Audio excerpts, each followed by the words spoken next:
Hello and welcome to Rajya Sabha Television. You're watching The Big Picture with me, Frank Rausen Pereira.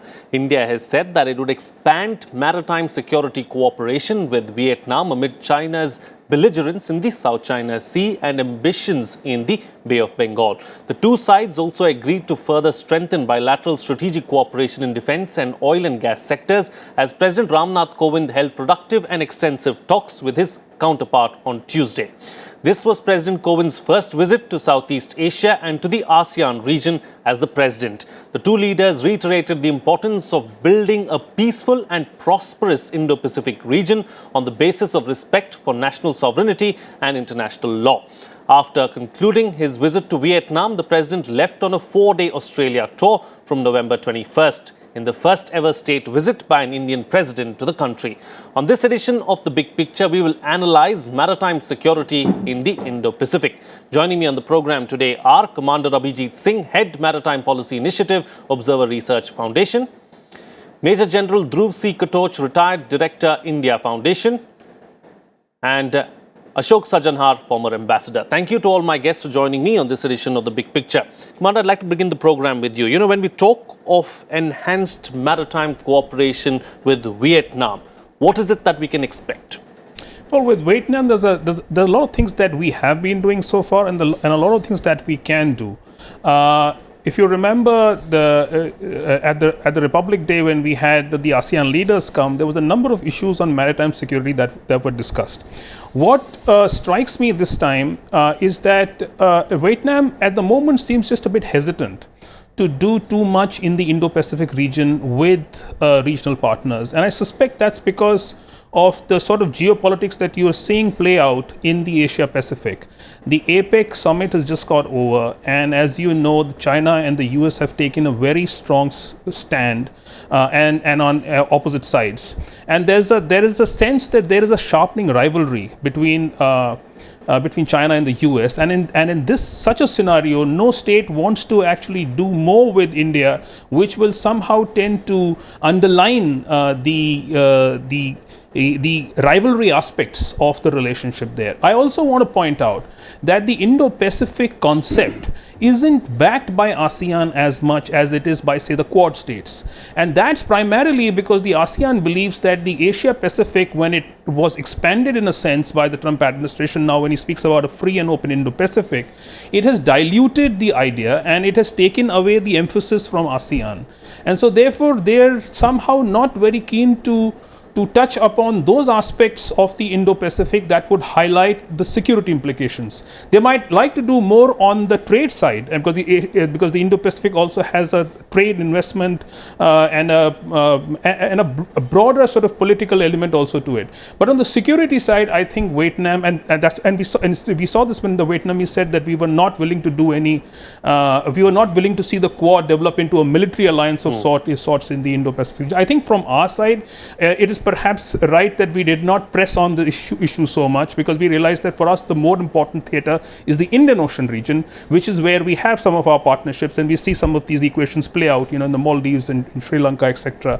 But with our partners, we are trying to develop a strategy in this region. I think the Asia-Pacific is going to remain a little bit of a problem as far as the Quad and the Indo-Pacific is concerned, because there is going to be very hard to develop a consensus in these countries to do more on the security front. Ambassador, considering the fact that China is so close to them, and all these countries, Vietnam and others, of course, are in the South China Sea, is it difficult then for these countries to engage with India? No, I don't think it's difficult for them to engage with India, and I think our engagement has been getting stronger by the day. Meaning, if you look at it, starting right from 1992 with our Look East policy, and from that we came to becoming a member of the ASEAN Regional Forum, and from there a strategic partner. Then we have an annual summit partnership relationship starting from 2001. So our relationship has been getting broader, and now with the launch of the Act East policy since November of 2014, I think this has there is much greater investment and much greater dynamism and vibrancy. Earlier it was only related to Basically, as far as trade investment is concerned, now we are talking about security, we are talking about counter-terrorism, we are talking about connectivity, we are talking about, whole host of other things, cyber security, and all the other aspects are being spoken about.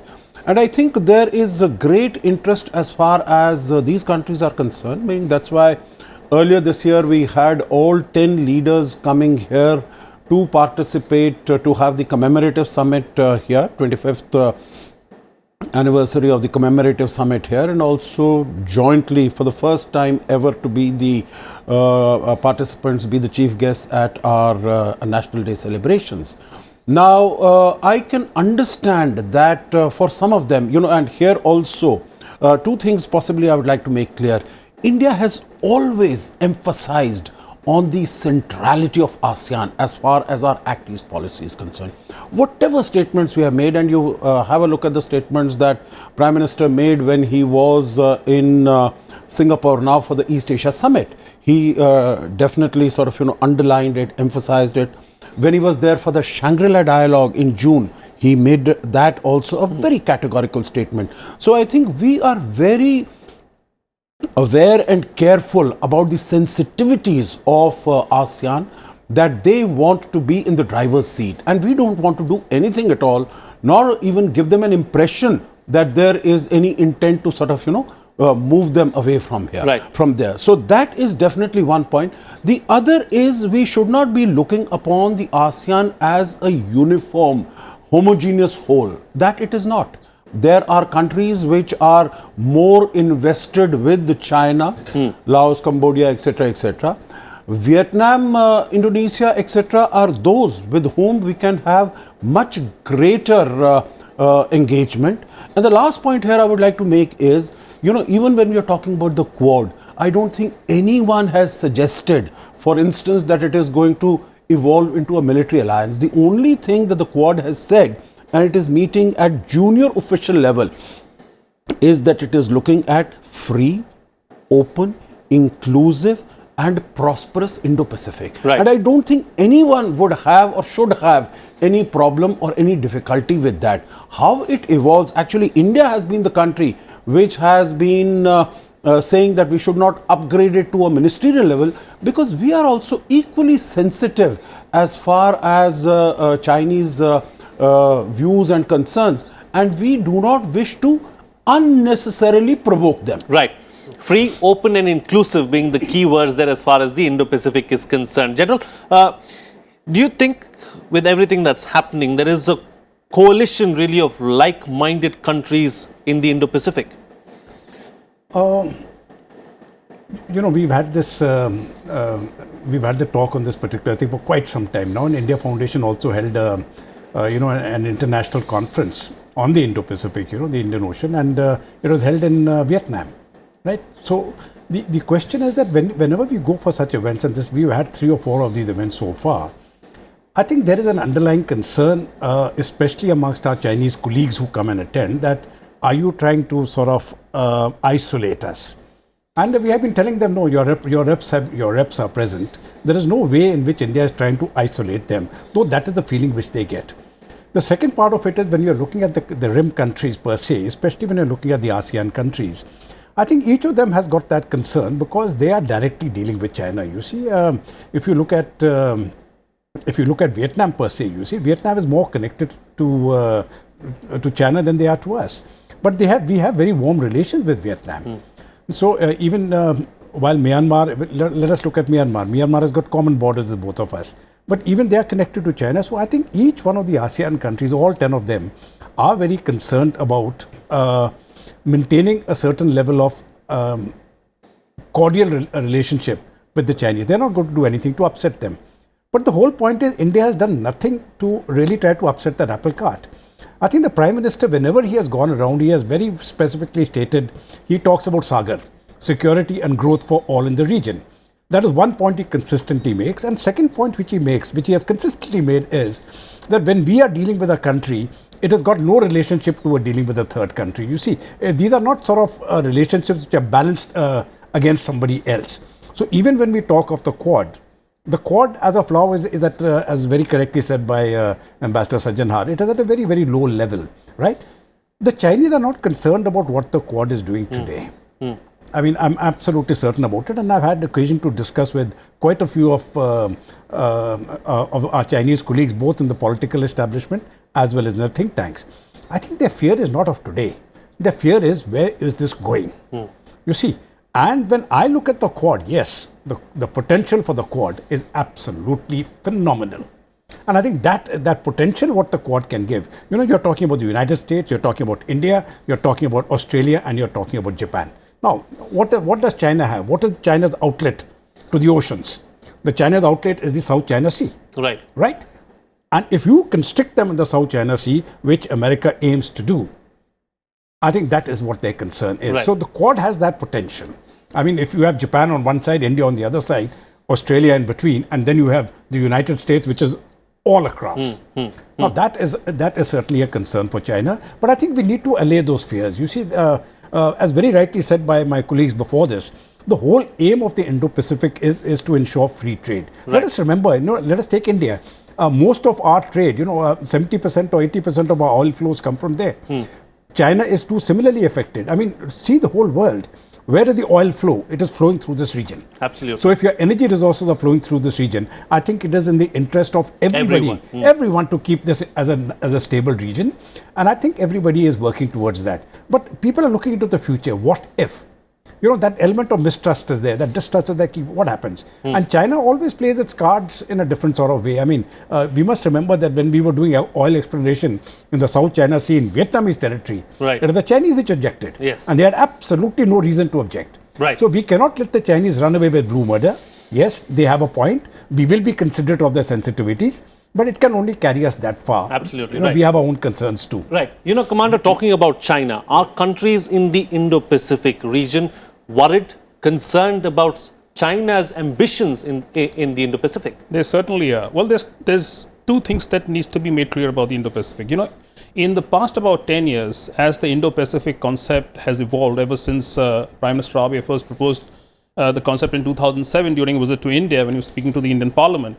What's happened is that the Indo-Pacific concept has changed into the free and open Indo-Pacific concept, which are two actually quite different things. The Indo-Pacific concept, in the manner in which it was proposed originally, was really about it was about an arc of both prosperity as well as an arc of maritime security. But it was really a metaphor. It was a metaphor for coming together and doing things together to take shared responsibility. The free and open Indo-Pacific is really about a rules-based order, and it's about implementing that rules-based order. Now, what's happened in the past year, at least this is a perception that some of us in the maritime world have, that there are three versions of the Indo-Pacific region. The Indian version is more the conciliatory version. We talk about inclusiveness, free, open trade, inclusiveness. And this was quite evident when Prime Minister Modi had gone for the Shangri-La dialogue, and he made a very expansive speech in which he mentioned all of these things. And we say that we are not going to contain any power, we are not going to confront any power, we want all powers to be included in the concept of the Indo-Pacific. The other model is the American model, which is really a confrontational model. In it, it's calling out the transgressions by China that is seen not to be abiding by the rules. So it is about imposing costs for what you don't do. And President Trump as well as his Vice President Pence have constantly been saying that there is a price to pay for not sticking by the rules. Now, that's not our understanding of what the free and Indo-Pacific is. But there is also a third model, I say, which is the ASEAN model, which is more of a consociational model, which means you share responsibility and you share power, so to speak, in the region. And the ASEAN is now looking at China as a sort of a permanent partner in the Indo-Pacific. And if you now know, they've done a maritime exercise with China. They have a code of conduct discussion that's going on. These countries are also trying to get China to invest much more through the Belt and Road Initiative and all of that. So they're not sort of checking China as much. They're not trying to impose any curbs on what Chinese activities in the South China Sea. Now, it's important to understand that what China needed to do in the South China Sea, China has already done. All of those islands that it was reclaiming in the Spratlys have already been reclaimed. There's maritime infrastructure built over there. They are effectively controlling the strategic dynamic in the region. And their therefore, ASEAN recognizes that, but it's too late in the day to now to take a hard stance against China. The imperative for us, I say, is that we should look at Australia, we should look at Quad and do more on the operational front in the Indian Ocean, and let the political side and the commercial side play its part in the Asia Pacific side. So with Vietnam, with Malaysia, Singapore, etc., in the Asia Pacific, I think we should be emphasizing more on our geopolitical ties, on what we can do together in trade, investment, etc. But I think there is, as my colleagues have pointed out, in the Indian Ocean, a reason for us to do more operational security, because for us the concern is Chinese submarines. Right. The Chinese submarines are coming into the region. We have no idea what they're doing here, where they are going. Their anti-piracy patrols are getting stronger. So I think we need I will not use the word alliance, but we need a concert of powers in this region. And since we don't have the capacity ourselves, we have to combine with the US, with Japan and Australia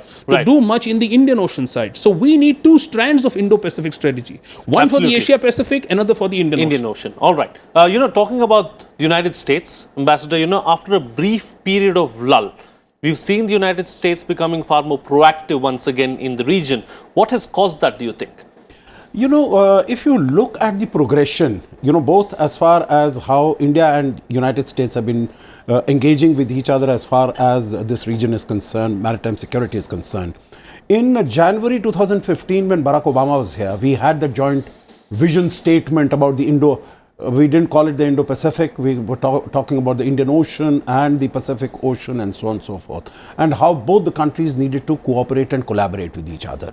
But barring this, as far as the United States is concerned, just to go back to the statement that was made, even when China was occupying Paracels, Spratly, Scarborough Shoals, all the other islands there, creating fresh islands, creating new islands, militarizing them, my point would be, even if the ASEAN had wanted to do something, they could not have done. They are so heavily invested and they do not have the military muscle, strength or power to really be able to stand up to China. The only country that could have done it was the United States, and it didn't do anything. It didn't do nothing at all. Even after the July 2016 verdict from UNCLOS came, from the PCA, Permanent Court of Arbitration at The Hague, it came and it said that under the United Nations Convention on Law of the Sea 1982, all the arguments that have been made and all the claims that China has made, they do not stand the test of international law. But China did not care about it all. It sort of, just pushed it aside, and it continued to do whatever it was doing and what it wanted to do. And no one said anything. So without firing a single bullet, it has been able to claim about 90% of the 3.8 million square kilometers that is South China Sea. So I think that has really whetted its appetite. It's tasted blood. So, it's going forward. And ASEAN countries have also seen the manner in which it has gone. They think the United States might have the capacity, might have the muscle, but it does not have the willingness, it does not have the intent to use it. So they don't want to be in the firing line. And in any case, as it has been mentioned, investment and trade, they are too heavily invested as far as China is concerned. As far as bilateral trade is concerned, maybe China is for at least 8 out of these 10 ASEAN members, if not more. China is the biggest trading partner and the biggest investor there. So they don't want to sort of, do anything as far as that is concerned. Right. So I think as far as the US is concerned, it really has to walk the talk. It really has, if it is making this, and to very quickly respond to your point, whether it was the national security strategy of last December 2017, or it was the national defense strategy, or if you look at the statement that was made by US Vice President Mike Pence to the Heritage Institute on the 4th of October, where it is very clearly borne out, it is clearly brought out that China is the biggest strategic threat to the United States. It is the biggest strategic competitor to the United States.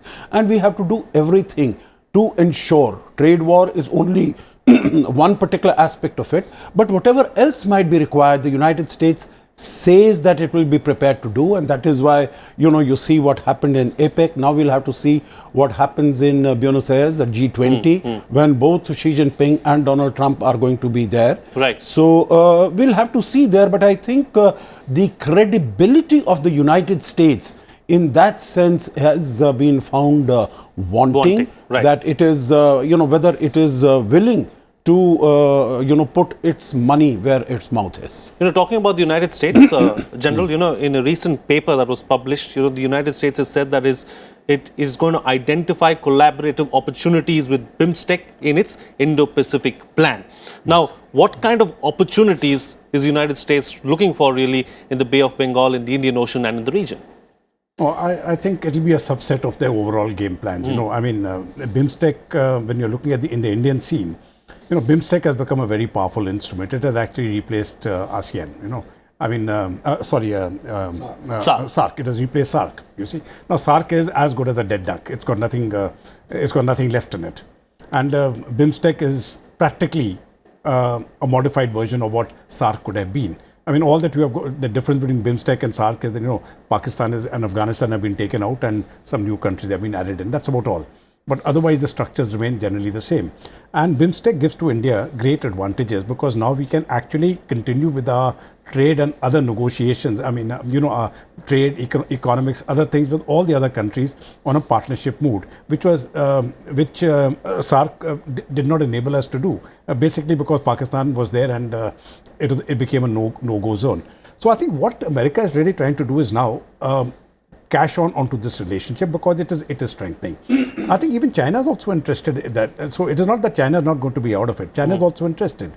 A larger point, when we're looking at this relationship between the US and China, or between China and the rest of the regional countries, one thing that strikes you is that China always adopts a very reasonable and sweet attitude. You see, when you hear them talking, it is full of something which is absolutely sweet and logical. And it will continue that way so long as they are not contested. Now, once you contest them and you start challenging their claims, then you find the entire process changing. You see, this is what the Philippines found out when they took them to court, right? And despite a favorable verdict, they couldn't do anything about it. But despite all that, you are now looking at many of the ASEAN countries this time, specifically looking at pushbacks. You see, nobody wants to get caught into debt traps. I think even Pakistan will start looking into ways as to how they can get out of debt traps, despite what Imran Khan says. Right. And rest of the ASEAN countries will follow. The Maldives recently, with the change in elections, they are also looking into different models now. And so there is a concern between what the Chinese profess and what they actually do on the ground. And I think it'll be advisable on the part of the Americans really to walk the talk. There's just one small point I want to make as far as the Chinese and the China-US equation is concerned. You see, when Donald Trump has sanctioned the Chinese, I think this is a matter of great concern to China. Because the Chinese went up straight away and they said, we'll also impose counter-sanctions against the United States. Yeah. But when you look at the differences in trade volumes, you see the only one party is going to get hurt, and that party is China. And they know it, right? And they know it, and they are very concerned about what this can do. I think this is just the first step in telling the Chinese, listen, if you want to pull on as part of the international community, well and good. Otherwise, there will be other ways to make you conform. Right. But we need that peace and stability, and China needs to actually look into international institutions and obey those laws. Right. I'm going to ask my panelists to be brief now. Closing comments from all of you, starting with you first, Commander. Talking about China, is there an attempt being made by like-minded countries really to challenge China's dominance or hegemony in the South China Sea? I think the countries and can it be challenged at the end of the day? Well, the countries in the region are thinking of strategies how to come together and at least ensure that China's potential to create trouble is in some ways curtailed, if not its growing power. I'd like to point out that there is an essential paradox that we're facing, especially in the Indian Ocean region and in the Bay of Bengal, because BIMSTEC came up for discussion, which is that whilst a lot of our focus in India and say also in the Indian Navy is on keeping a track of Chinese activities in the Indian Ocean region, not so much the South China Sea, the smaller countries in the smaller countries in the region actually want us to focus more on non-traditional security issues.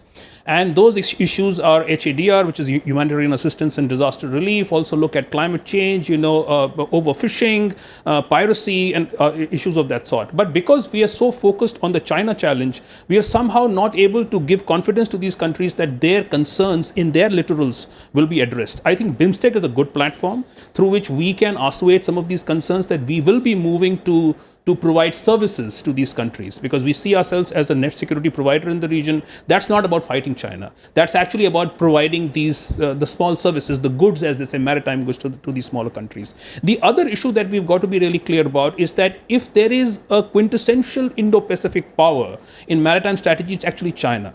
And what the Chinese have very intelligently done is that they have married a maritime military strategy with an economic strategy. The BRI, the Belt and Road Initiatives, first gives them the physical footprint, and then they send in their military. So what the Chinese strategy actually is to create a demand for their own military in the region. It's very hard for us to go and fight China, because all of these small countries in the region actually want to do much more with China. And that is something that we should be sort of clear about, is that as the Chinese are going to come into the Indian Ocean region, I mean, of course, they have a substantial presence in the Pacific. As they come into the Indian Ocean region, our challenge will be to link up with our partners to curtail this economic military strategy of China, because the BRI is going to, the Belt and Road Initiative is going to be a major component of Chinese strategy in the Indian Ocean region. We have to somehow think of a plan in which we can participate with our bigger partners, that's the US, Japan, maybe Australia also, as well as the smaller partners, to ensure that these debt traps that China is creating doesn't lead to more military presence. Ambassador, how is Beijing looking at all of this? Are they going to be concerned? Are they going to be worried? Are they going to come back stronger going forward? What is it really? Okay, two or three things. One, as far as the trade war is concerned, of course, they are very, very worried. As has been mentioned also, now it is about $250 billion of Chinese imports coming into the United States that the penal tariffs have been placed on them, while they do not have the capacity. I think they have just only about $50 billion, and their leeway is also much more restricted. So they have started to feel the pain. And there are also reports that factories and industries have started moving out of China. And I think this has been, the economic growth has been one thing that has really kept the disquiet and protests, etc., in China under control. So if there is some problem on that, definitely it's going to be very worrisome for them. As far as BRI is concerned, it's not only hum and tota. Now it is, Maldives also is turning. Malaysia, we have seen Nepal, we have seen Pakistan, we have seen CPEC running into trouble. Pakistan, we've seen it across the board. And so I think that will definitely get them worried also. As far as India is concerned, we have, there might be amongst the ASEAN countries differences of opinion as far as Indo-Pacific is concerned. But when the Prime Minister was there for his first bilateral visit to Indonesia, we signed an agreement on Sabang. Now that will be, how do we start with it? That's the first step. But, how do we go forward? And even going a little further westwards in Oman, in Duqm, also we had an agreement when Prime Minister was there in February. The last point I would like to make there is we have to find alternatives for BRI in terms of infrastructure development, because that is the felt need of countries in the region. How do we do it? Sorry to interrupt, Ambassador. Running out of time completely. General, close the show for us with your concluding remarks on the best way forward for India. I think I'll keep it very, very short and to the point. If I'm looking at India, I think two things we just need to concentrate on two things. You see, the political and the diplomatic efforts are going very, very well. Please look after the economy and look after the military. I think if you do these two things, the strong economy with a strong military, we don't have to worry about what others do. We should be capable of looking after ourselves. And once we are capable of looking after ourselves, then I think we should have everything else will fall into place. All right. On that note, then, we'll call it a wrap on this edition of The Big Picture. Thank you to all my guests for joining me on the program and putting things into perspective for us. That's it from me. See you again next time.